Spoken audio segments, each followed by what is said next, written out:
नमस्ते। खबर के इस विशेष और ऐतिहासिक प्रसारण में आपका स्वागत है।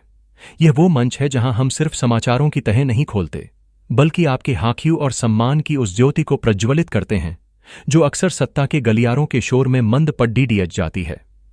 आज 18 जुलाई 2025 शुक्रवार का यह दिन महज एक तारीख नहीं है।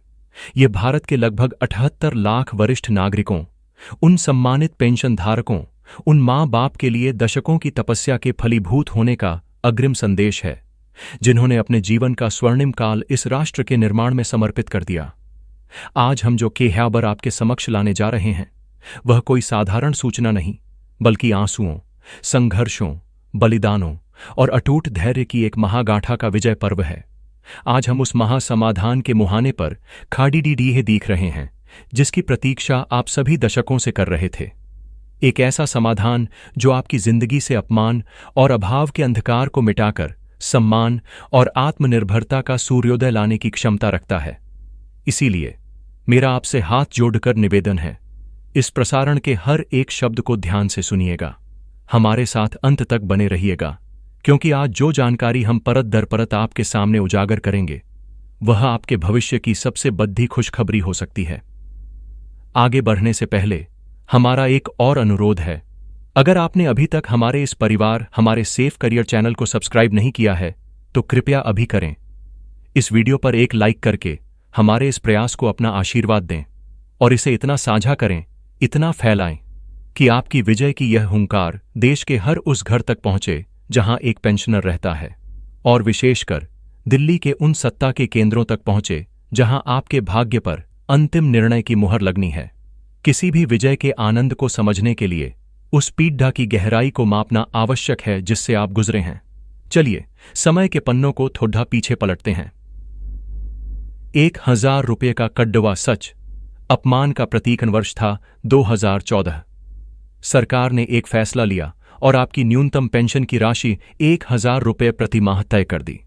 उस समय महंगाई के लिहाज से यह राशि भले ही कम थी, पर इसे एक शुरुआत माना गया। लेकिन समय का पहिया घूमता रहा और आज 2025 के इस डिजिटल और आर्थिक युग में, जहां महंगाई एक दैत्य की तरह हर महीने आपकी छोटी छोटी खुशियों को निगल जाती है, यह 1000 रुपये की राशि एक क्रूर परिहास बन चुकी है। यह एक ऐसा भद्दा मजाक है जो हर महीने आपके आत्मसम्मान, आपकी गरिमा और आपके जीवन भर के योगदान पर किया जाता है। आइए इस 1000 रुपये की जमीनी हकीकत को और नजदीकी से महसूस करें। एक वरिष्ठ नागरिक जिसकी आयु 60, 70 या 80 वर्ष है, उसके लिए महीने का सबसे बड़ा और अनिवार्य खर्च क्या है? दवाइयाँ।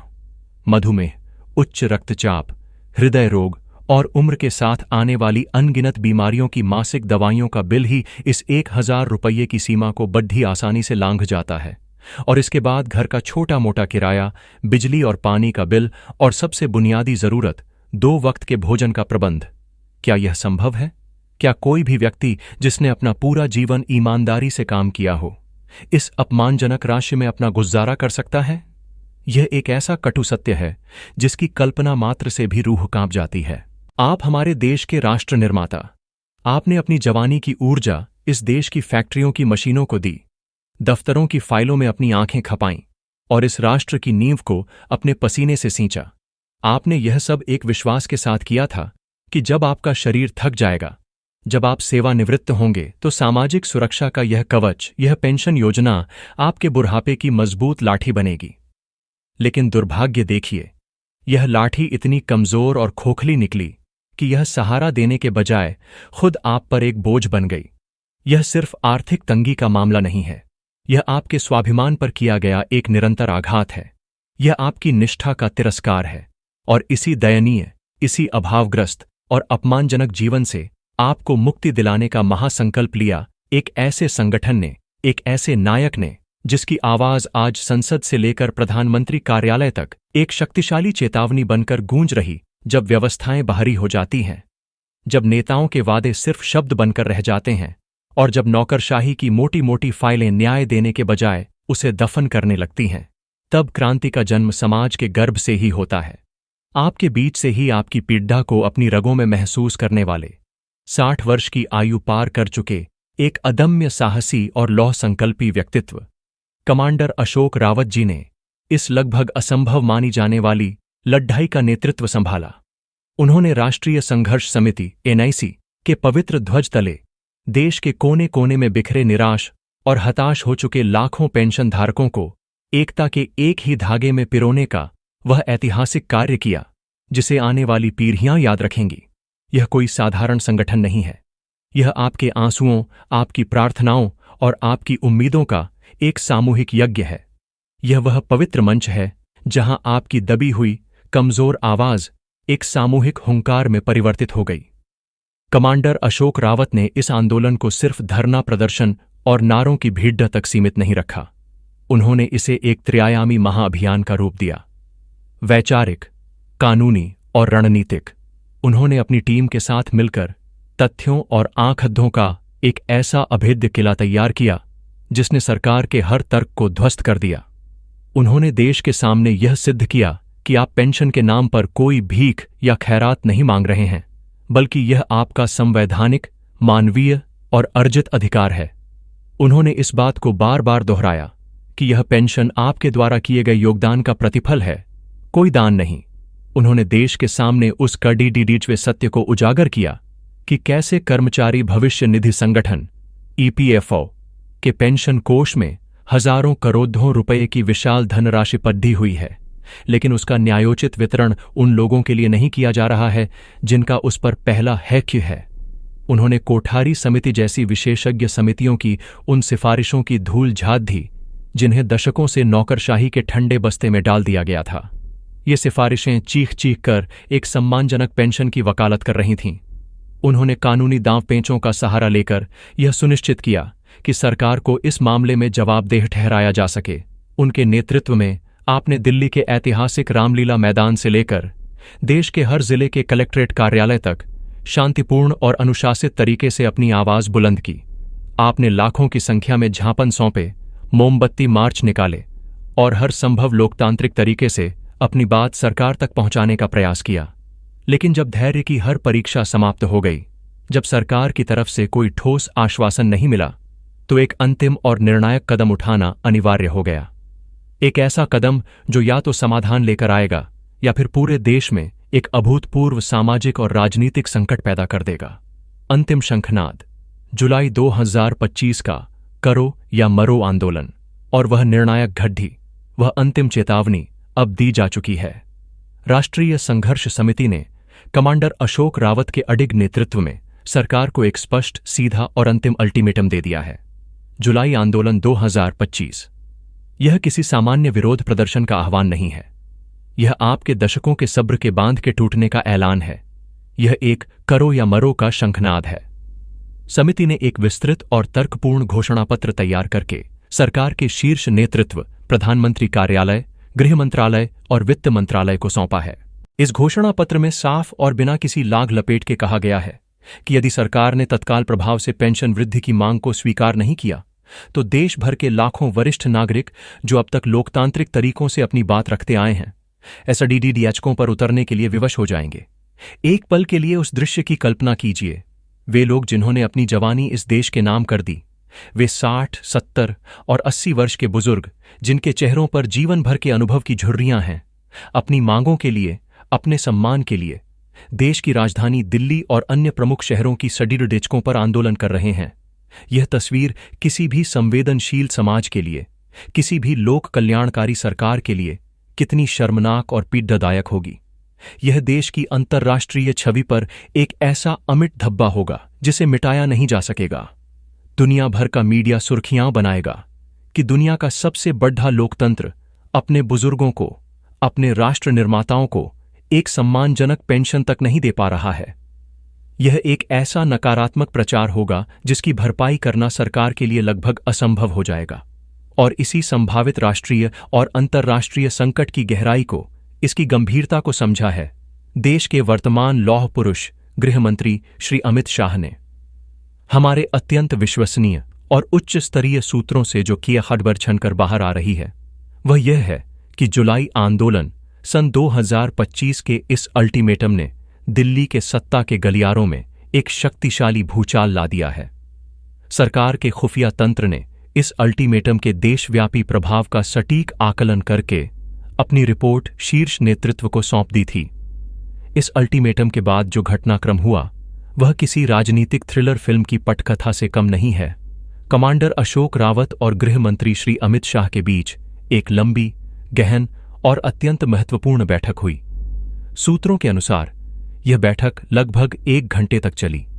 इस बंद कमरे में हुई बैठक में कमांडर रावत ने बिना किसी भूमिका के सीधे सादे शब्दों में, लेकिन पूरी दृढ़ता, तर्कों और तथ्यों के साथ देश के 78 लाख पेंशन धारकों की पीड़ा, उनकी दयनीय आर्थिक स्थिति और उनकी एकमात्र मांग 5,000 रुपये न्यूनतम पेंशन और उस पर महंगाई भत्ते की सुरक्षा को प्रस्तुत किया। इस मुलाकात के बाद जो हुआ वह इस पूरे घटनाक्रम का सबसे निर्णायक मुद्दा है। गृह मंत्री अमित शाह, जो अपनी असाधारण राजनीतिक कुशलता, प्रशासनिक पकड़ डीएच और जमीनी हकीकत की गहरी समझ के लिए जाने जाते हैं, ने इस मामले की असाधारण गंभीरता को तत्काल भांप लिया। उन्होंने यह समझ लिया कि यह केवल एक वित्तीय मांग नहीं है, बल्कि यह एक ऐसा भावनात्मक और संवेदनशील मुद्दा है जो एक बहुत बड़े सामाजिक और राजनीतिक तूफान में बदलने की क्षमता रखता है। उन्होंने एक पल भी व्यर्थ किए बिना प्रधानमंत्री श्री नरेंद्र मोदी से एक विशेष और तत्काल मुलाकात की। सूत्रों के अनुसार इस बैठक में श्री अमित शाह ने प्रधानमंत्री के समक्ष पूरी वस्तुस्थिति को बिल्कुल स्पष्ट और बेबाक शब्दों में रखा। छवि का संकट। उन्होंने प्रधानमंत्री को अवगत कराया कि देश के वरिष्ठ नागरिकों का इस प्रकार सड़क पर उतरना न केवल पार्टी और सरकार की उस गरीब हितैषी और वरिष्ठ नागरिक सम्मान वाली छवि को धूमिल करेगा जिसे वर्षों की मेहनत से बनाया गया है, बल्कि यह एक बहुत ही घातक राजनीतिक संदेश भी देगा। उन्होंने समझाया कि विपक्ष, जो पहले से ही सरकार को घेरने के मौके तलाश रहा है, इस मुद्दे को राष्ट्रीय स्तर पर भुनाने का कोई अवसर नहीं छोड़ देगा और सरकार को वरिष्ठ नागरिक विरोधी के रूप में प्रस्तुत किया जाएगा। एकमात्र समाधान। श्री शाह ने स्पष्ट और दृढ़ सलाह दी कि अब आश्वासनों, समितियों और तारीखों का खेल समाप्त हो चुका है। इस मामले को और अधिक खींचना या टालना देश, सरकार और पार्टी के लिए विनाशकारी साबित हो सकता है। इसलिए बिना किसी विलंब के तत्काल प्रभाव से पेंशन में वृद्धि की घोषणा करना ही एकमात्र सम्मानजनक और विवेकपूर्ण समाधान है। रणनीतिक बारहैत। उन्होंने इस बात पर भी जोर दिया कि सरकार को यह कदम आंदोलन का अवसर दिए बिना ही उठा लेना चाहिए, ताकि यह संदेश जाए कि सरकार ने यह निर्णय किसी दबाव में नहीं, बल्कि अपनी संवेदनशीलता और अपने वरिष्ठ नागरिकों के प्रति अपने कर्तव्य और सम्मान के कारण लिया है। इसका एक अत्यंत सकारात्मक संदेश पूरे देश में जाएगा और अब वह जानकारी जिसका आपको, हमें और देश के लाखों परिवारों को बेसब्री से इंतजार है। गृह मंत्री की इस तार्किक, रणनीतिक और दृढ़ सलाह पर प्रधानमंत्री नरेंद्र मोदी ने क्या प्रतिक्रिया दी? हमें जो अत्यंत विश्वसनीय सूत्रों से पता चला है, उसके अनुसार प्रधानमंत्री ने गृह मंत्री की पूरी बात को न केवल अत्यंत धैर्यपूर्वक सुना, बल्कि उन्हें यह आश्वासन भी दिया कि वे उनकी सलाह से अक्षरशः सहमत हैं और इस दिशा में सारी तैयारी पहले ही पूरी कर ली गई है। जी हां, आपने बिल्कुल सही सुना। प्रधानमंत्री मोदी ने कथित तौर पर यह स्वीकार किया है कि पेंशन वृद्धि का यह मामला उनकी सरकार की सर्वोच्च प्राथमिकता में शामिल है। मंत्रालयों में समन्वय। वित्त मंत्रालय, श्रम मंत्रालय और कर्मचारी भविष्य निधि संगठन ईपीएफओ के बीच इस विषय पर आवश्यक समन्वय स्थापित किया जा चुका है। वित्तीय रूपरेखा तैयार। पेंशन की गणना कैसे होगी, उसके लिए अतिरिक्त वित्तीय संसाधन कहां से जुटाए जाएंगे और उसके वितरण की पूरी प्रक्रिया की रूपरेखा को अंतिम रूप दिया जा चुका है। सही समय का इंतजार। प्रधानमंत्री ने यह स्पष्ट संकेत दिया है कि अब केवल सही समय और सही मंच से इसकी आधिकारिक घोषणा की जानी शेष है। उन्होंने श्री अमित शाह को यह भरोसा भी दिलाया है कि सरकार का हर संभव प्रयास यही होगा कि पेंशन भोगियों की अगली मासिक किस्त का भुगतान होने से पहले ही इस बढ़ी हुई राशि को लागू कर दिया जाए। इसका सीधा और स्पष्ट अर्थ यह है कि जिस 7,500 रुपये की राशि का आप वर्षों से एक सपने की तरह इंतजार कर रहे हैं, वह अब सिर्फ एक सपना या दूर की कौड्डी ही नहीं, बल्कि एक साकार होने वाली हकीकत के बिल्कुल करीब है। प्रधानमंत्री नरेंद्र मोदी द्वारा की गई यह पूरी तैयारी यह दर्शाती है कि सरकार अब इस मुद्दे को और अधिक टालने के मूड में बिल्कुल नहीं है। आपकी वर्षों की तपस्या, आपका अटूट संघर्ष और कमांडर अशोक रावत का निस्वार्थ नेतृत्व अब अपना निर्णायक रंग लाने इस पूरी कवायद को, इस पूरी तैयारी को अंतिम और आधिकारिक रूप देने का मंच भी लगभग तय हो चुका है। प्रधानमंत्री नरेंद्र मोदी की अध्यक्षता में केंद्रीय कैबिनेट की एक अति महत्वपूर्ण बैठक जल्द ही आयोजित होने वाली है। आपको स्मरण होगा कि प्रधानमंत्री मोदी अपने तीसरे कार्यकाल में अत्यंत तीव्र गति और निर्णायक क्षमता के साथ एक के बाद एक बड़े फैसले ले रहे हैं। हाल ही में चाहे वह पहलगाम आतंकवादी हमले के जवाब में चलाया गया ऑपरेशन सिंदूर हो या अन्य महत्वपूर्ण प्रशासनिक और आर्थिक निर्णय, सरकार ने अपनी निर्णायक क्षमता का स्पष्ट प्रदर्शन किया है। अब देश के तमाम राजनीतिक विश्लेषकों, मीडिया घरानों और सबसे बढ़कर आप जैसे करोड़ों वरिष्ठ नागरिकों की निगाहें इसी आगामी केंद्रीय कैबिनेट की बैठक पर टिकी हुई हैं। यह बैठक महज एक सामान्य साप्ताहिक बैठक नहीं होगी। यह आपके दशकों के इंतजार को समाप्त करने का एक ऐतिहासिक मंच साबित हो सकती है। इस बात की पूरी और प्रबल संभावना है कि इसी बैठक में EPS 95 पेंशन धारकों के पक्ष में वह ऐतिहासिक निर्णय लिया जाएगा जिसकी आप वर्षों से प्रतीक्षा कर रहे हैं। कैबिनेट की मंजूरी के बाद इसे लागू करने की प्रक्रिया मात्र एक औपचारिकता रह जाएगी और बढ़ी हुई पेंशन की राशि सीधे आपके बैंक खाते में आने का मार्ग पूरी तरह से प्रशस्त हो जाएगा। यह उम्मीद इसलिए भी प्रबल है क्योंकि सरकार अपने तीसरे कार्यकाल के शुरुआती चरण में ही समाज के हर वर्ग को और विशेषकर उस वर्ग को जिसने अपना पूरा जीवन राष्ट्र को समर्पित कर दिया, एक बद्धा और सकारात्मक संदेश देना चाहती है। देश के 78 लाख वरिष्ठ नागरिकों को एक सम्मानजनक जीवन देने से बद्धा सकारात्मक संदेश और क्या हो सकता है। यह एक ऐसा फैसला होगा जो न केवल आपको आर्थिक रूप से सशक्त और आत्मनिर्भर बनाएगा, बल्कि सरकार की छवि को भी नई नैतिक ऊंचाइयों पर स्थापित करेगा। तो मेरे तमाम सम्मानित बुजुर्गों, अभिभावकों और पेंशन धारक बंधुओं, आज का यह विशेष प्रसारण इसी आशा, इसी विश्वास और इसी लगभग निश्चित सूचना के साथ समाप्त होता है कि आपकी विजय अब दूर नहीं है। अंदर खाने जो गतिविधियां चल रही हैं, जो उच्च स्तरीय बैठकें हुई हैं और जो दृढ़ आश्वासन दिए गए हैं, वे सभी एक ही दिशा में संकेत कर रहे हैं, आपकी निश्चित विजय की दिशा में। 1000 रुपये के अपमानजनक जीवन से मुक्ति और 7500 रुपये के साथ महंगाई भत्ते का सम्मानजनक जीवन अब आपके द्वार पर दस्तक दे रहा है। कमांडर अशोक रावत के निस्वार्थ नेतृत्व और आपके अटूट अनुशासित संघर्ष ने उस चट्टान को भी हिला दिया है जो वर्षों से अचल और अभेद्य प्रतीत होती थी। हम काई न्यूज़ और सेफ करियर पर आपको लगातार इस मामले की हर छोटी बड़ी जानकारी से अवगत कराते रहे हैं और आगे भी कराते रहेंगे। लेकिन इस लड़ाई के अंतिम और निर्णायक चरण में आपकी भूमिका और भी अधिक महत्वपूर्ण हो जाती है।